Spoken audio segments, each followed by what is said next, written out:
Hi, everybody. I'm Melinda Emerson, Small Biz Lady, and I want to welcome you to Smallbizchat Live. I'm America's #1 small business expert, and I'm so excited to be here with you tonight because I have an amazing show in store. Today's show is all about if you're ready to get serious about your marketing. I've got some amazing experts here to talk to you. And if you've been trying to figure out the right funding options for your small business, I've got the money lady in the house. And we're going to be speaking with a pioneer who specializes in helping people develop what we call the ultimate marketing engine. And if you're somebody who might not be able to get traditional funding, my expert is going to talk to you about all the ways that you might be able to qualify for alternative funding for your business. And my other expert, she's going to talk about how forget about competition. It's all about collaboration. So tonight's guests have amazing insight to share. And if you're interested in developing your marketing, the man who developed the duct tape marketing system is here with us. If you've been struggling with funding, especially since the pandemic, we're going to have some great options and insight to share. And if you've been overwhelmed with your marketing, we're going to be talking about how to build an ecosystem. Really, that could be your answer. The Smallbizchat podcast is a peer-to-peer interview show that gives small business owners a way to get invaluable insight and expert advice. The mission of Smallbizchat is to end small business failure. And the Smallbizchat broadcast can be seen from my Small Biz Lady Facebook page and on my YouTube channel. We also stream it to Twitter because you know I love my Twitter peeps. All right, tonight's show is really our goal is to give you small business advice and an opportunity to just hear from seasoned experts who are going to give you all of their secrets to business success so that you can take your small business to the next level. Tonight's guests are best-selling author and marketing expert Jantsch. He helps small and mid-sized businesses build powerful marketing machines. Next, we'll talk with the queen of alternative funding, Kedma Ough. She's here to share her inspirational story and how she helps small businesses get access to the funding they need. And we'll close out with business coach and small business influencer, Pamela Slim. She's going to tell us about her new book, The Widest Net, and how to find customers right in front of you. All right, it's time for me to introduce my very first guest, Mr. Jantsch. He's a marketing consultant, speaker, and author of Duct Tape Marketing, The Referral Engine, The Self-Reliant Entrepreneur, and his latest book is The Ultimate Marketing Engine. He's also the founder of the Duct Tape Marketing Consulting Network, which trains and licenses independent consultants and agencies to use his duct tape methodology. For more information, you can go to theultimatemarketingengine.com. John, welcome to the Smallbizchat podcast. Hey, Melinda, thanks for having me. Great to be here. Of course, of course. Now, listen, marketing has gotten really complicated, especially since the pandemic. Is it just all about online selling these days? Well, there's no question our online presence and all the digital channels have become extremely important, but I would say, no, it's not just all about that. There are a lot of great avenues that we can reach broader audiences. We can go directly to consumers where they live, but that old-fashioned, events, going to networking events, going to trade shows, doing things in your community, still very important. We can use a lot of these tools the online tools to supplement a lot of our face-to-face interaction as well. And of course, there are a lot of opportunities for people to start completely online businesses as well. But certainly marketing really hasn't changed that much. We are charged with getting people who have some sort of a need to trust us enough to give us money wherever that happens to be. I completely agree with you. Now, you started your career as the duct tape marketer. I remember when your first book came out. Now your brand has evolved and you've got a new book called The Ultimate Marketing Engine, The 5 Steps to Ultimate Growth. All right, John, give me the 5 steps. What are they? Well, so I'm still the duct tape marketer, and really, in a way, a lot of ways, this new book is a bit of an evolution of my thinking about marketing, because marketing has evolved in the last decade. So I wanted to capture a lot of that under the new brand of the Ultimate Marketing Engine.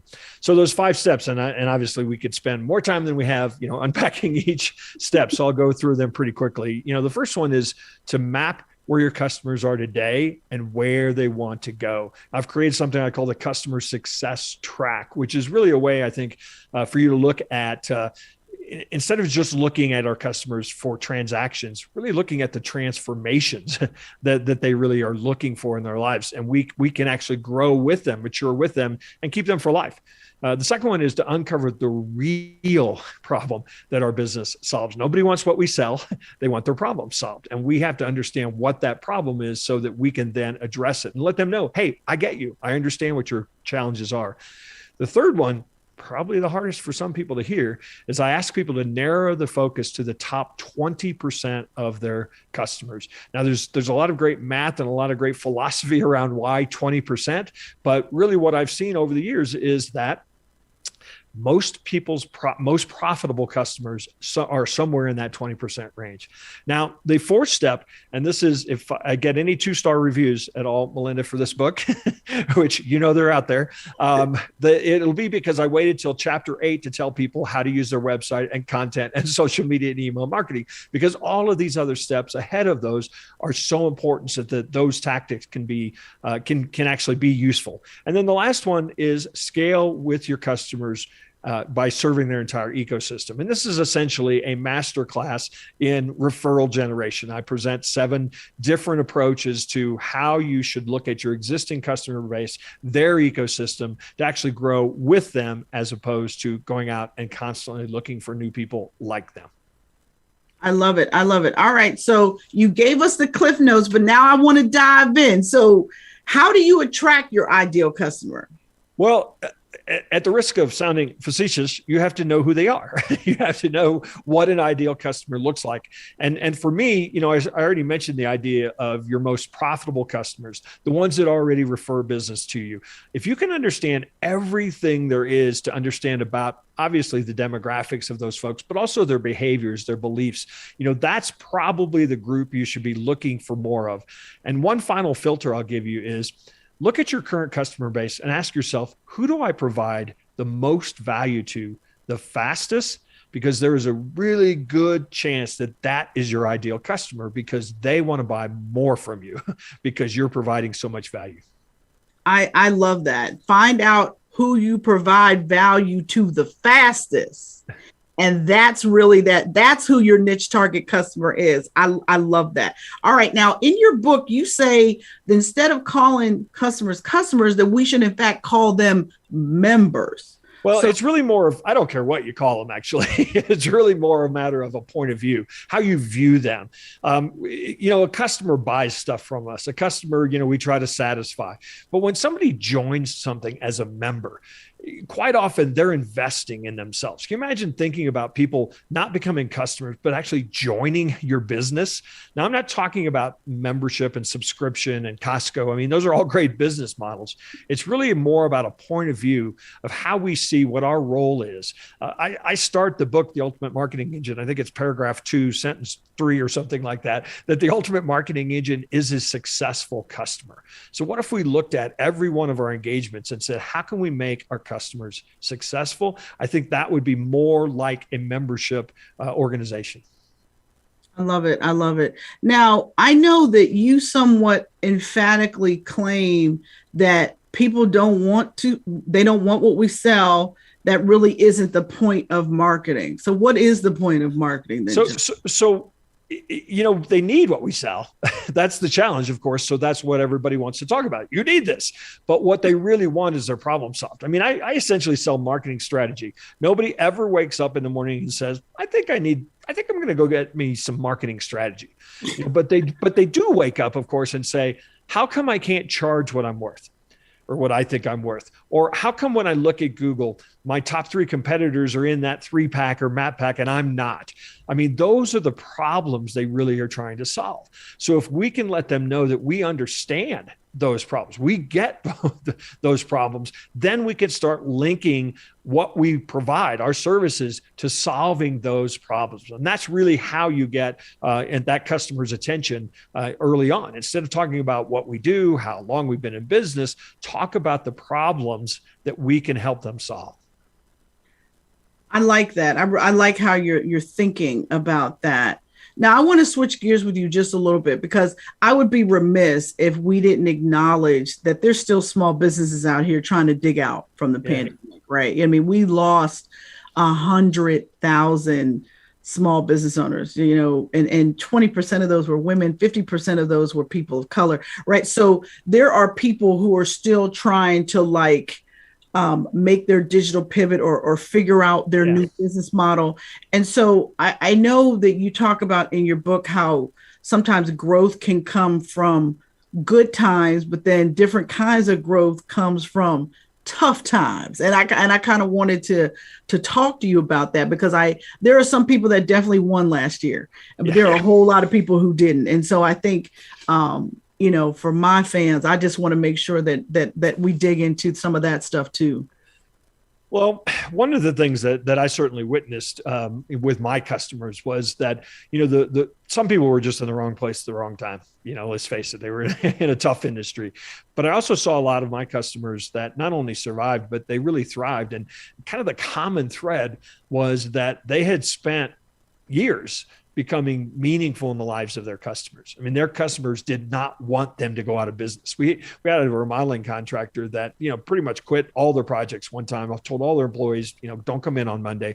And the emails that flooded in from both customers and employees were like, hey, you're doing the right thing. We're with you. We'll be here. One gentleman wanted to pay in advance for his project, whenever you could get to it. And I think it just shone such a bright light on that idea that, it's always been true. But maybe we've gotten away from that a little bit of being important in the lives of our customers. Now, I do think that one of the positives, I suppose, that has really come out of the last year or so is that, one of the real challenges to growth is being comfortable. And a lot of what happened, we saw over the last, year, 18 months, where a lot of people were shaken out of their mediocrity, were shaken out of their comfort zone, and really had their back against the wall. And I think that in many cases, when that happens, that's when you see some of the greatest innovation. That's when you see that entrepreneurial spirit of just, gosh darn it, let's figure it out and let's keep moving. So I do think that, I don't have any magical answer for what people that are hurting, need to do today. But I think that there is a real opportunity right now because people have never been more open to change. People have been dislodged. They've been run out of their routines. They've maybe lost their favorite suppliers or vendors in some cases. So, there's some real opportunity to go grab business today if you're willing to hustle. I love it. Well, listen, you are watching the Smallbizchat podcast. I've been talking with marketing expert John Jantsch. Stay with us. We will be right back.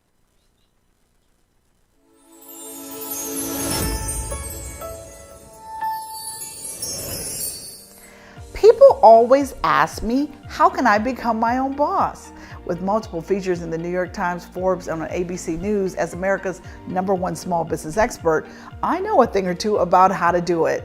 Hi, I'm Melinda Emerson, Small Biz Lady, and I've been coaching small business owners since 2008. That's right, I've been helping small business owners plan for success since the last recession, and I'm still here reaching over 3 million small business owners a week online. I've spent the last 12 years compiling exactly what I did to become my own boss.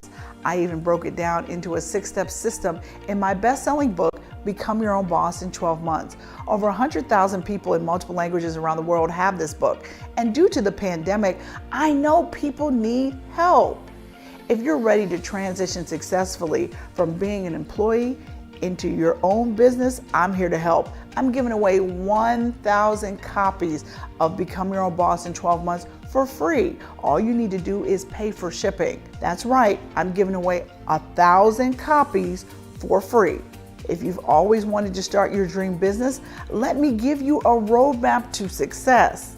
This offer will only be available while supplies last, and when they're gone, they're gone. Click on the button to grab your copy today.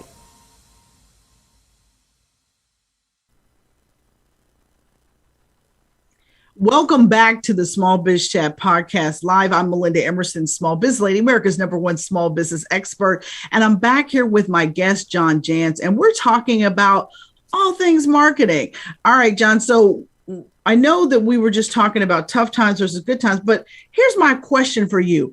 Can any business build a marketing engine? Yeah, I mean, I believe absolutely. I mean, I think any business that really is going to grow and scale and thrive, that's probably going to be one of the significant aspects of it. However, how you do it, one of the things that I think is probably really challenging for many businesses today is that there's all these channels, there's all these places people talk about we need to be, there's all these formats of our content in every social media platform. And I think that what happens is people get very, very scattered and they try to be all places. And one of the real keys to understanding, how to build a marketing engine or really how to scale it all or create any growth is to figure out what you're really good at, figure out your value that you bring to some select element of the market, and then go very deep, pick a channel where they hang out and go very deep there, commit to that, stay focused, don't try to, flit here, flit there, really having a real good idea of who your ideal customer is and what it is that you do that nobody else does, what your value, what your differentiation is, really allows you to decide what not to do as much as what to do. And I think that's, it may not be the magic answer, but that's really where you have to start. Start simple, master one channel, and then add another one. Don't try to do it all.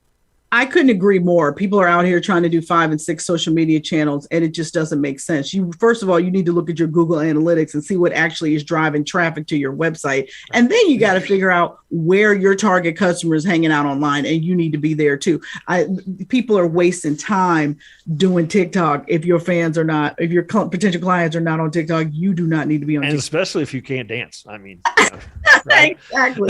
Exactly. So now you mentioned earlier that you want to be in a position to scale with your customers.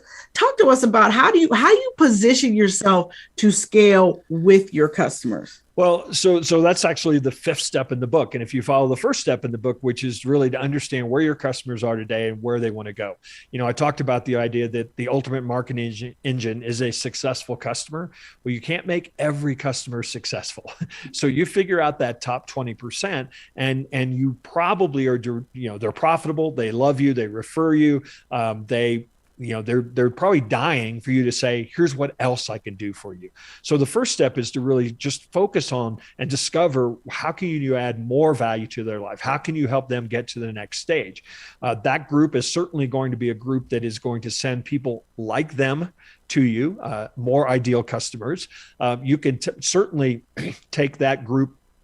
And, we've quite often worked with other professionals who work with our clients and ultimately, together kind of synchronize to bring even more value to our clients. And we all then become a little referral network around our client. And then, don't forget strategic partners, people who are non-competing businesses of yours that serve your ideal customer as well. A good customer might have 3 or 4 referrals, but the right strategic partner that you might meet through your customers could have 100 people that they could introduce you to. So there are many, many tactics that under that umbrella, but it really starts with a point of view of, let's grow with our best customers as opposed to going out and getting somebody else to trust us. Love it. Love it. All right. Last question. What is the best business advice you've ever received? I probably repeat it all the time. And that is to figure out what not to do. Have a do not do list as much as a to-do list, because in some fashion of that is what I start my day every day with. I still do a to-do list. I've just done it for years, but the top of my to-do list I call highlights, and there's 1 or 2 things on there that I don't do anything else till I get that done, and that really kind of came from that don't do list. Love it. All right, John. Well, thank you so much for your insight. Hang loose. We're going to bring you back at the end of the show for our amazing panel. But now what I want to do is let people know that they should stay with us, because when we come right back, we're going to be talking about how to find the money that you need to grow your business. I'm Melinda Emerson, the Small Biz Lady. You're watching the Small Biz Chat Live podcast, and we'll be right back.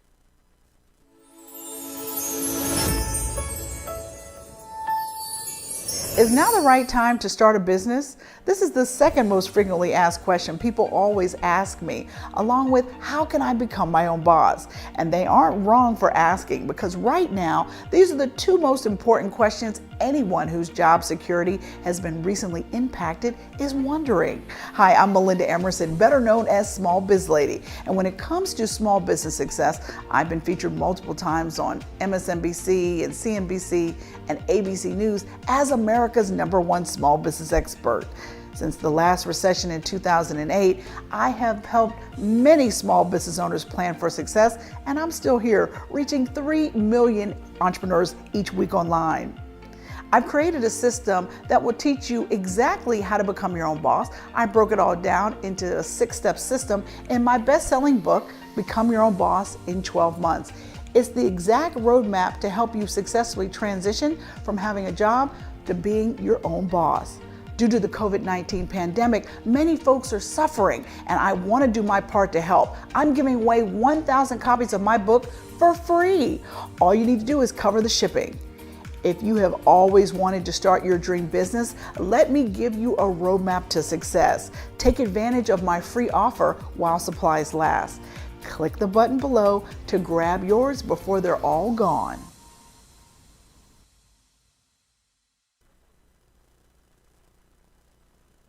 Hi, everyone. Welcome back to the Small Biz Chat Live podcast. I'm Melinda Emerson, the Small Biz Lady, America's #1 small business expert. Now, let me introduce my next guest. Her name is Kedma Ough, and she went from a credit score of 450 to 820, and she has helped thousands of small business owners and inventors find business funding. As one of today's most respected authorities on small business funding, Kedma has advised more than 10,000 businesses and helped them access over $100 million in funding. For 2 decades, she worked for the SBA in leadership roles with the Women's Business Development Center program and with small business development centers. Her best-selling book, Target Funding, is a navigation system to identify targeted grants and funds for business owners. She's also a proud 5th-generation entrepreneur, and as her great-grandfather peddled various products throughout Ireland. For more information, you can go to kedmaough.com. All right, Kedma, thank you so much for joining me tonight on the Small Biz Chat podcast.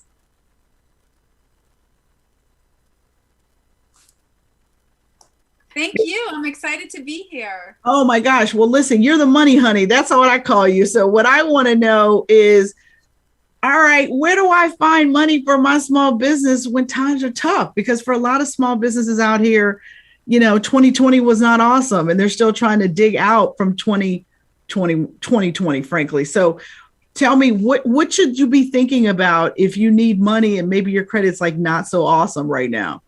Yeah. Well, first I want to honor that the best decision I made in my life around money was to go bankrupt, because I had to prove that I could find the money in the worst scenario. And what I can promise you is that in the worst scenario with the worst credit and having filed bankruptcy, you can still find a way, but you have to think about it differently. So in my line of work, when someone says, I need money, we have to first dive in and understand, what do they need it for? Because that is where we begin the conversation. If they say, I need money to train employees, in my head, because I've been doing this for so long, I may be able to find them training dollars that the state is going to cover, typically up to $10,000 per employee for 6 months without workman's comp having to be paid. And that's just one, and we haven't even started playing the game. So what I want to make sure we're clear on is, if anyone you're talking to says you're out of luck, just say thank you very much and pick up the phone and call me, okay? There is always a way, and we have to just walk away from people who don't think like we do.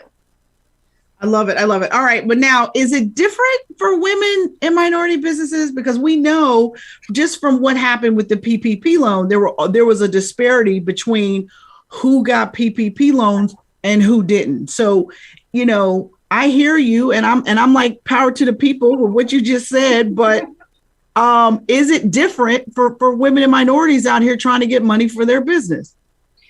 One thing about me, Melinda, is I'm a straight shooter. I think because I was born in the Bronx, I'll always tell you what I really think. The answer is yes. If you look at it from an economic perspective, which is where I came from, we are still climbing the ladder and trying to level the playing field. This is a game. Money is a game. But if we don't have all the resources, and some of us have more resources than others, they're going to play the game differently. So when you ask me this question, yes, because statistically, let's talk about women. Women have had a hard time getting lending because they don't have the collateral they need.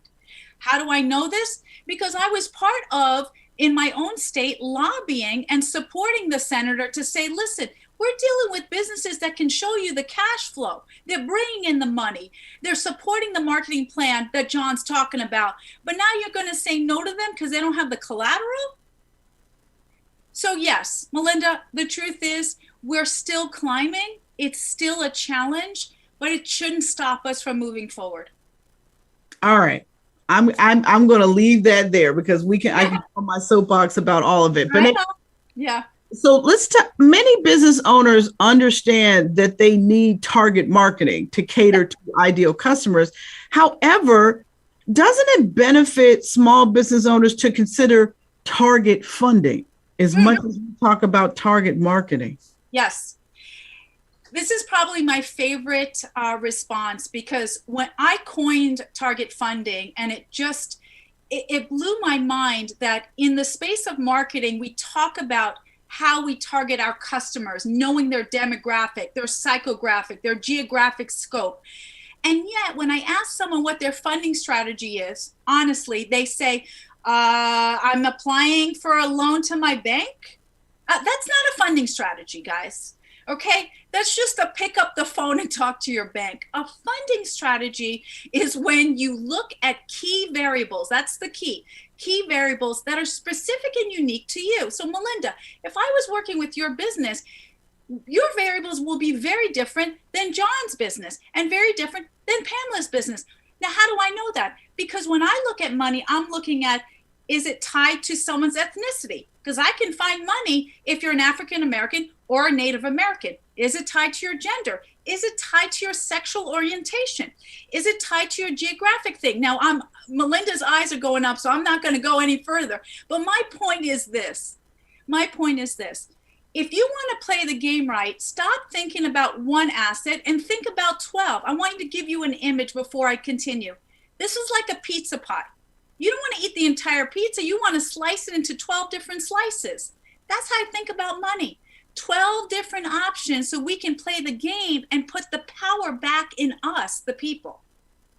I love that. I'm sure a whole lot of people's ears just perked up when you said that. So not one bank, but 12 options of people to. Oh, yeah.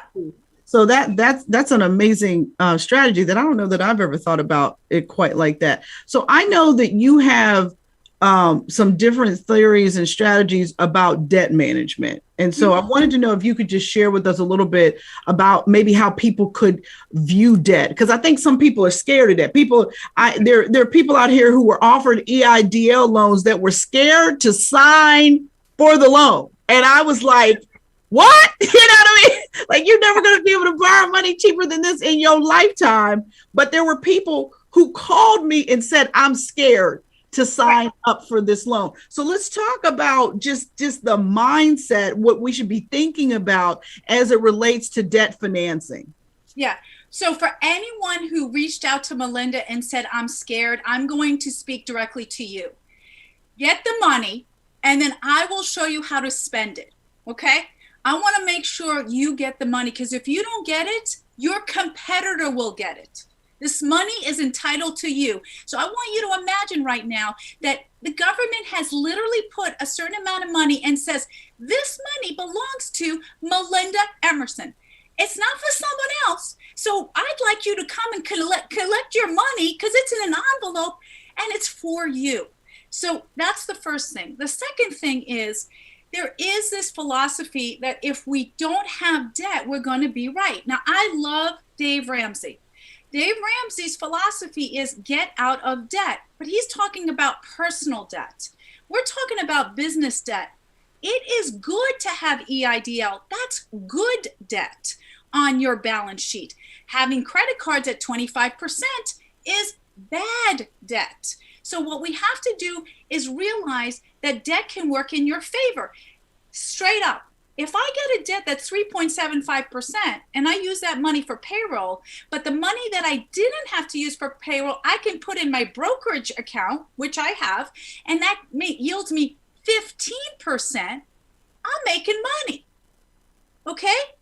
And so I want you to take that fear away. One last thing and I'll stop. When I work with money and I tell you we're going to get money, I am not the gal that's going to say, stop drinking your latte every week. I don't care how many lattes you drink.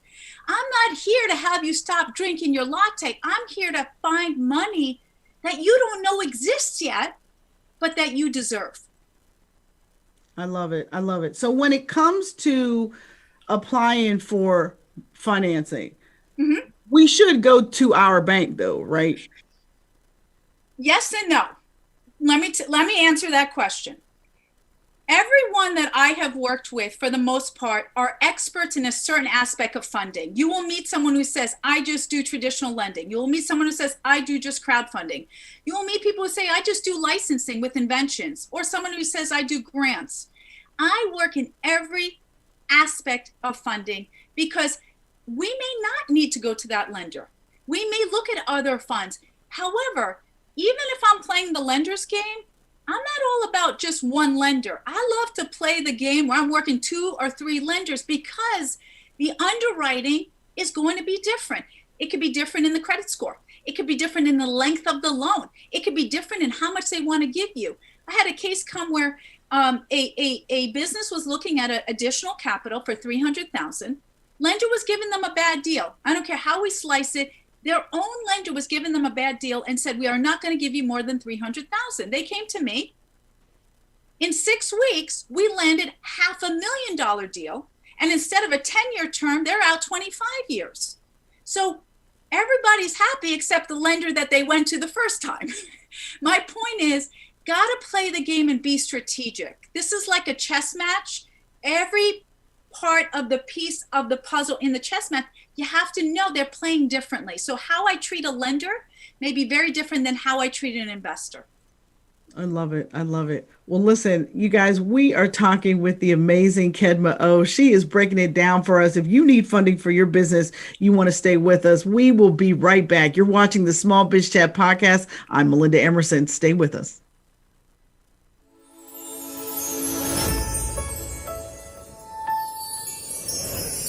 Hi, I'm Melinda Emerson, Small Biz Lady, and I'm known as America's #1 small business expert. I know a thing or two about how to run a successful business. I've been running my own for over 20 years, and I'm often asked, how do I actually become my own boss?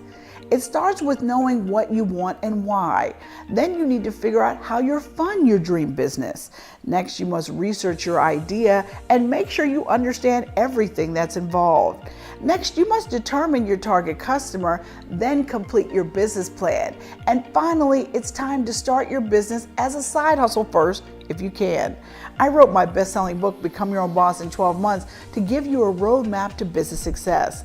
And over 100,000 people in multiple languages around the world have been helped by this book. And now, to support people affected by this pandemic, I'm giving away 1,000 copies of Become Your Own Boss in 12 Months for free. All you need to do is pay the shipping and handling fees. If you're ready to turn your calling into income, claim your free copy of my book today. Don't delay. This offer is only good while supplies last.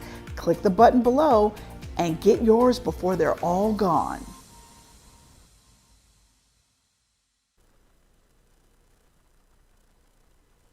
Hi, everybody. Welcome back to the Smallbizchat podcast. I'm here with my guest, Kedma Ough. She is the alternative funding guru. And I'm so excited that she's here with me on the Small Biz Chat podcast. All right, Kedma, let's talk about it. It's one thing to get the money, but what about cash flow management? That seems like that's a hard thing for small business owners. How can we all get better? Well, first of all, when I think about cash flow, there's a couple of things. First, you have to decide, are you a visionary or you're an integrator? You know, are you a saver or you're a spender? Because I've seen people get tons of money, Melinda, but they don't know how to use it. They don't know how to use it. They will say, well, I'm putting all my money in Google, but then they're not doing the analytics. Or they're saying, you know, I need a lot of cash. And I go, well, how's your sales? Well, the sales are coming in. Well, are you closing them? No, I'm not closing them. Well, you don't need money. You need to learn how to close deals. You don't need money, because if you don't know how to close deals, you're just taking all the money and spending it on Google, and you're just putting it in the flame. So the first thing we need to do is we have to understand your business and where you should be on a net margin. I like to see in most industries a minimum of 15%. So I'm just going to break it down super quick and then we'll move on. If someone comes to me and is just so excited and be like, man, I'm making $400,000, my money's coming in. First thing I say is, let me look at your net profit. I don't care how much money's coming in. I want to know how much is staying in. Right. So when I look at it and I go, whoa, yeah, now I'm glad you made 400,000, but it says you actually lost 50. Well, we're going to work on that first and figure out how we can fix it. So we have to be prudent on how we're using the money. And one of the ways you can do that is to strategically work with resources to reduce the amount of cash you have to spend and use the resources to leverage what you need. Love it. Love it. All right. So that lends me into my next question. What are the biggest 5 mistakes, financial mistakes that people do? Man, what are the biggest? Number one, you're going to hate me. They listen to the bank as the be all and end all. Listen, I love my bankers, and anyone on here, they know I treat my bankers. I take care of them. But 9 out of 10 bankers that I've actually interviewed, and I say, man, how many businesses have you had? You know what they say, Melinda? Come on, Kedma, I'm not going into business. Are you crazy? That's too much risk. So, you know, don't assume your lender knows everything. And the other thing, Melinda, related to that is if the lender rejects you, they're not sending you anywhere most of the time, right? So second thing is to realize, don't listen to people who say it can't happen. If I can get out of bankruptcy and find money, I guarantee you can. Third, stop looking at the pie in the sky and listen to every other coach in the world that says you're going to make $10 million in the next 30 days. All right? This is absolutely garbage. I hate to tell you. The average person has to do what John said. Hustle every day, every week. Rob's like nodding his head. Every year. You know, the truth is that it's hard work. So if you're going to get in the game, you have to manage your finances. Number 4th problem. Outside of the bank, they're listening to the wrong people. This is what I say. The only people you have permission to listen to is the people that have the lifestyle you're trying to achieve. Okay? Now, I'm not saying I'm special, but I have a pretty okay lifestyle. Doesn't mean that I have the biggest house, but I have the freedom to do whatever I want. So I can confidently tell you about how to play the money. And the 5, you have to learn. The reason I did target funding, it took me 15 years to figure it out, 3 years to write the book. And then people quabble over $25. I go, listen to me. You want to work with me? It's $300 an hour. You want to learn everything I know? It's $25. What's the issue here? Right. I love it. I love it. All right. Last question for you, Kedma. What is the best business advice you've ever received? Ooh, that's a tough question.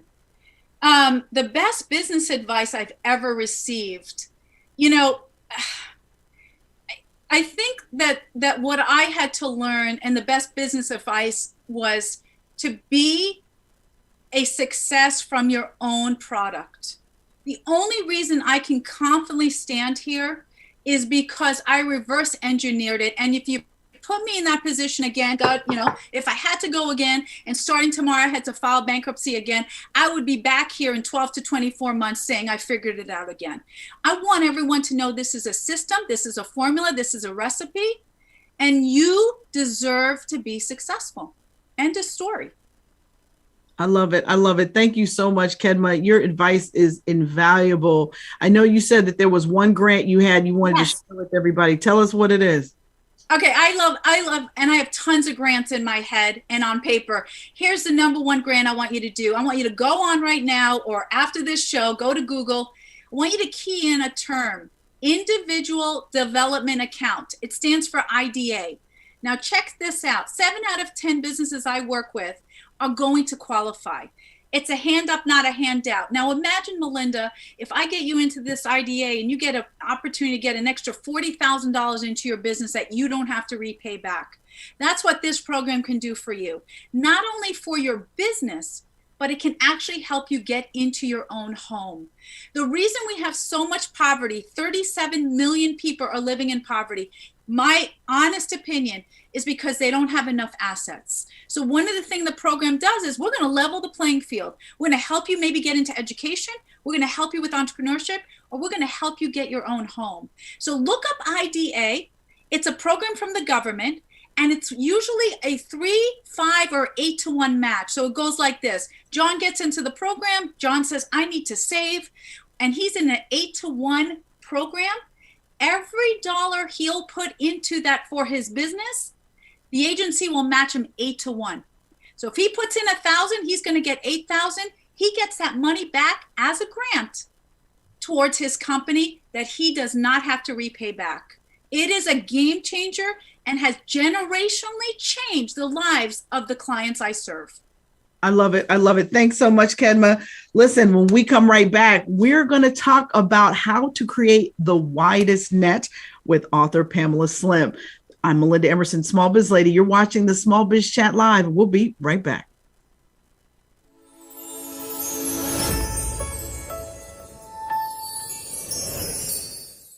I just finished presenting to over 2,000 small biz owners who jumped on my webinar on how to become your own boss in these uncertain times. I partner with top brands including Verizon, American Express, and Chase to educate small business owners across the country.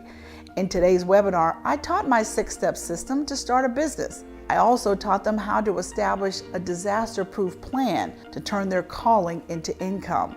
We talked about how to find the people they want to serve online. I know how to help you make money as a boss. I've spent the last 12 years compiling exactly what it takes to become your own boss. I even broke it down into a 6-step system in my best-selling book, Become Your Own Boss.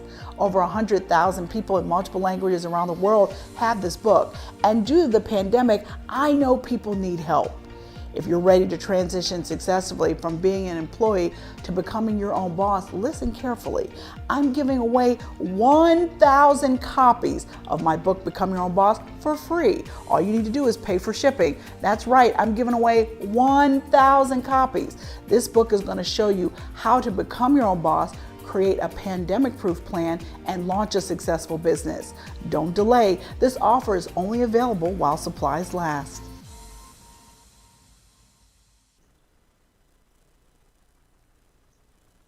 Hi there. Welcome back to the Small Biz Chat podcast. And now it's time for my next guest, Miss Pam Slim. Now, she is an award-winning author, speaker, and business coach who works with small business owners who are ready to scale their businesses and IP. She's the author of Escape from Cubicle Nation, Body of Work, and her latest book is The Widest Net. And I'm so excited. It's coming out actually officially on November 11th. So I'm so excited to talk to her today. Her and her husband, Daryl, co-founded the K-Main Street Learning Lab in Mesa, Arizona, where they host scores of diverse community leaders and regular small business programming. For more information, go to PamelaSlim.com/thewidestnet. Pam, thank you so much for coming back to the Small Biz Chat podcast. I am so happy to be here. I would do anything for you, and I think you know that. Oh, you're the best. You're the best. All right. So finding and keeping customers is such a challenge for small business owners. Why do you think that is? I think it's because people don't know where to look. It would be like saying, go on a trip, but I'm not going to tell you where. So we don't know if we're going to be going to Colorado to visit John or Philadelphia to visit you. And it becomes very overwhelming when people can look everywhere theoretically, staring into their computer screen. So I think if we have a strategic plan to know the places to look, that's going to help people to actually reach out and begin to build relationships. Now, I know that the pandemic really did make it harder to market. Or did it just demand that people get a little bit more specific about their value proposition?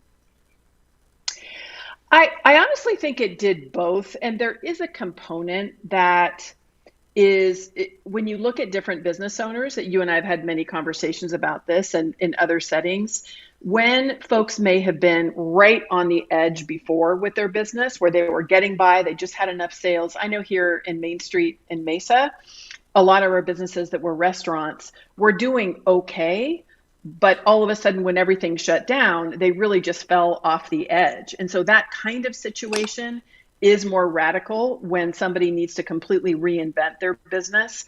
And yes, a lot of people working together begin to refine their messaging.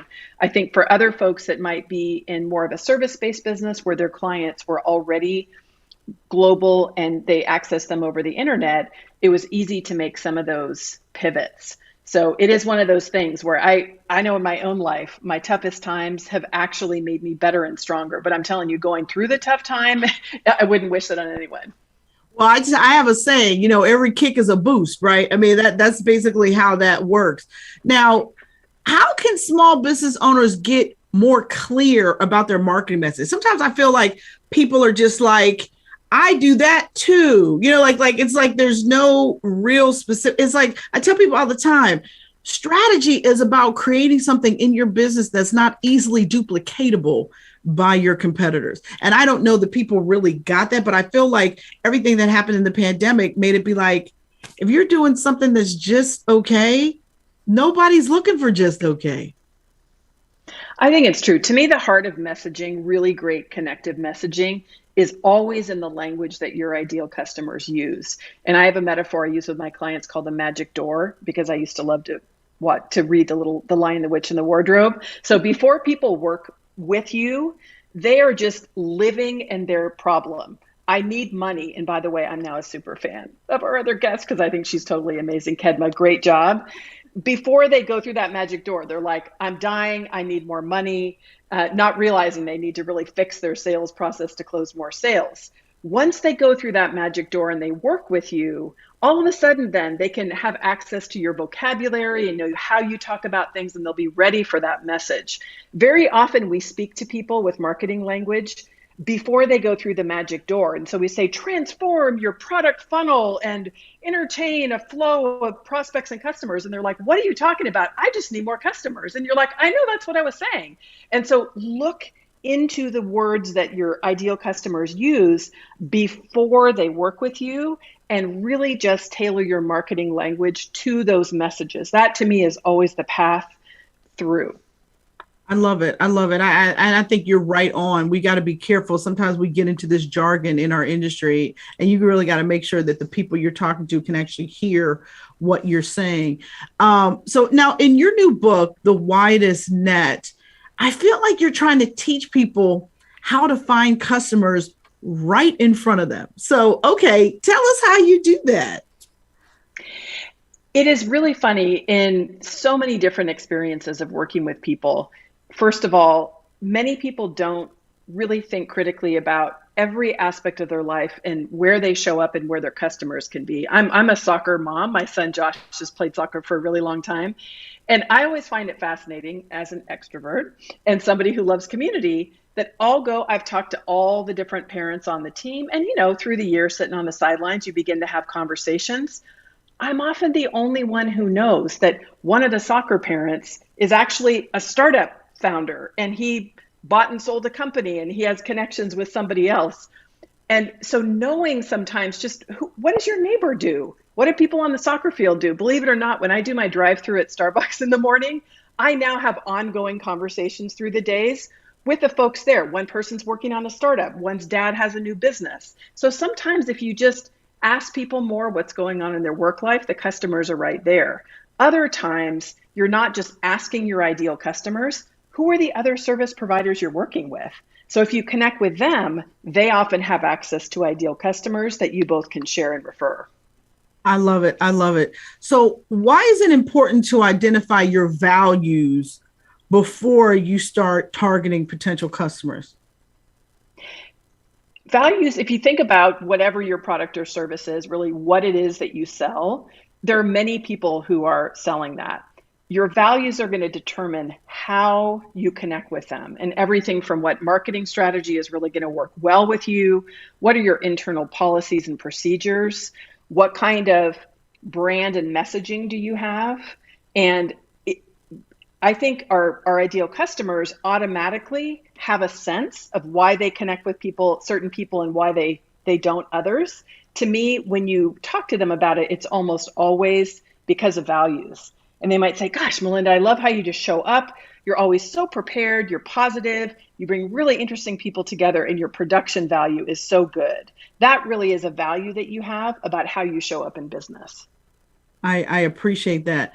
I feel like when I think about your book and just overall your body of work, I feel like what you're trying to teach people overall is the value of developing ecosystems, or what you refer to as multiple watering holes in your customers' ecosystem. And I was wondering if you could just talk more about that, the sort of like having the spirit of collaboration versus competition. Because I think that was one thing that I think the pandemic forced some people to do. It forced people to help each other because they didn't have a choice. But you have always kind of had that spirit and that philosophy. So I was wondering if you could kind of elaborate on that.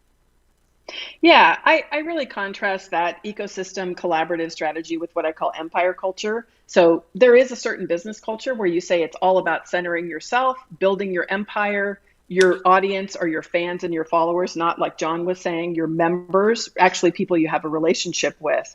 I love to be in a situation where I center my ideal customer in the middle of an ecosystem where, by the way, they're already looking for resources and support. They're reading your book, John's book. They're listening to Kedma's advice or a podcast. Our customers already are going multiple places in an ecosystem for information advice. So if you connect with a watering hole, which is just a place in person or online where these people have been gathered by your ecosystem partners, it's so much more of an efficient way for you to begin to reach and connect with them. And I think if we center our efforts saying, how can we together find our perfect spot in the ecosystem, given our strengths, so that our focus is in solving our customers' problems completely, and not in saying, I'm better than Melinda, who's better than John, and having some kind of a competition. That does not ever serve our customers, and it doesn't allow us to innovate and improve the small business ecosystem. I completely agree. So how do you know the best place to focus your marketing efforts?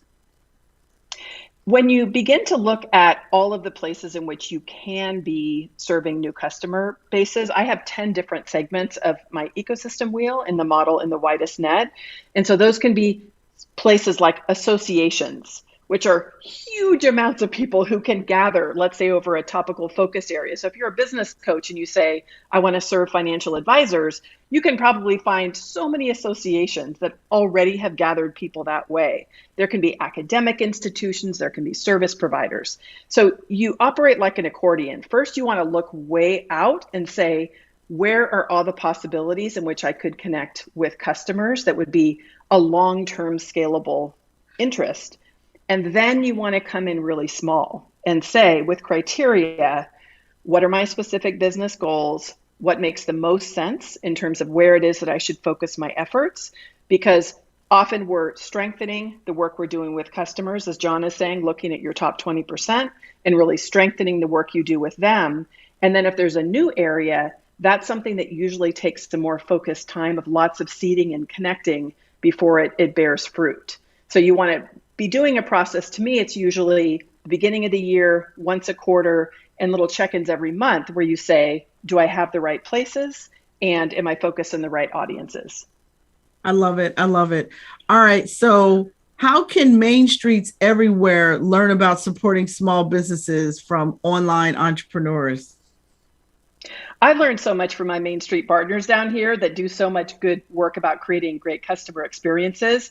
I want all of them to have email lists. I'm like, y'all need to ask people for their email because if they do some of the things we know, where anytime you have a point of contact and you make sure that you get the person's email list and then provide useful, informative information to entice people to come back, to buy again. You might feature your favorite customers, and who's not going to show all their friends their feature in their favorite cafe's email newsletter? I think some basic tools like that can really be effective for our Main Street businesses.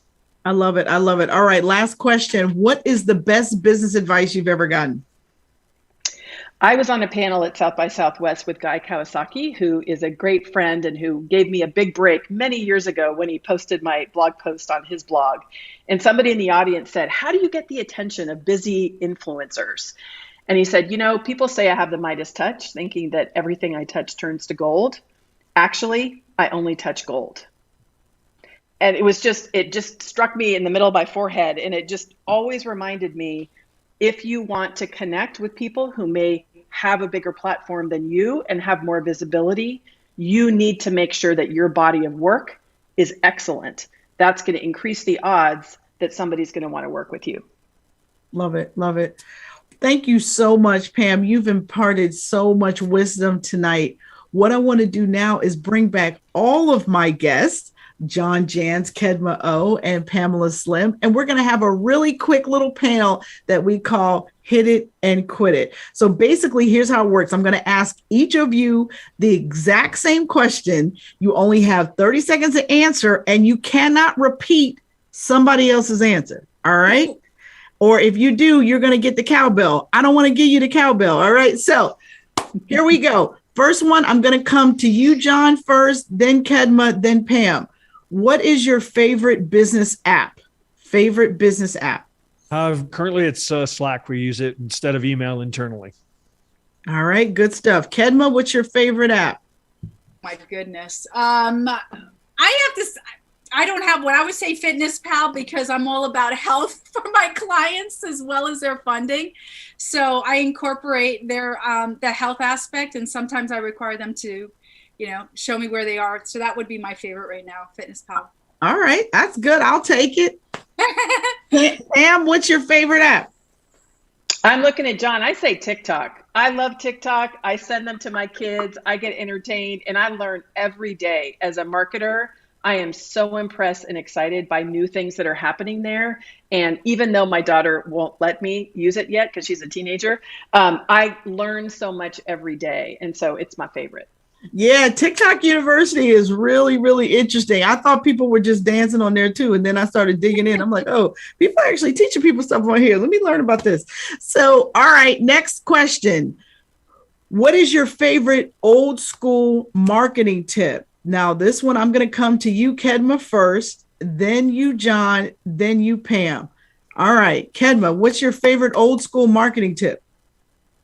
I mean, my marketing tip is just pick up the phone and have a conversation. And just because they said no doesn't mean they're going to say no next week or next month. So, I mean, that's my old school stuff is I pick up the phone and just have a dialogue. Love it. Love it. All right, John, favorite old school marketing tip. My favorite old school marketing tip is to network, but don't network for clients, network for people who can send you clients. And so, go out and meet people, find a way to add value to them, and they're going to want to talk about you. Love it. Love it. All right, Pam's favorite old school marketing tip. Old school prospecting. People say never do cold outreach and don't waste your time reaching out to people. I am all day, every day. Some of the best situations that I've had is where you do strategic outreach, reach out to somebody, send them a love letter. It is amazing how that can open some doors. It doesn't always happen immediately, but do not really rule out old school prospecting. I love it. I love it. I'm big on handwritten notes, so I love love letters. I love that. All right, last question. This time, Pam, I'm going to start with you, then I'm going to go to you, John, and I'm going to end with you, Kedma. Favorite business book you ever read? Favorite business book? I got to say The Art of the Start by Guy Kawasaki. I love his writing. I love him as a person, and it's really long time enduring advice. Love it. All right, John, what you got?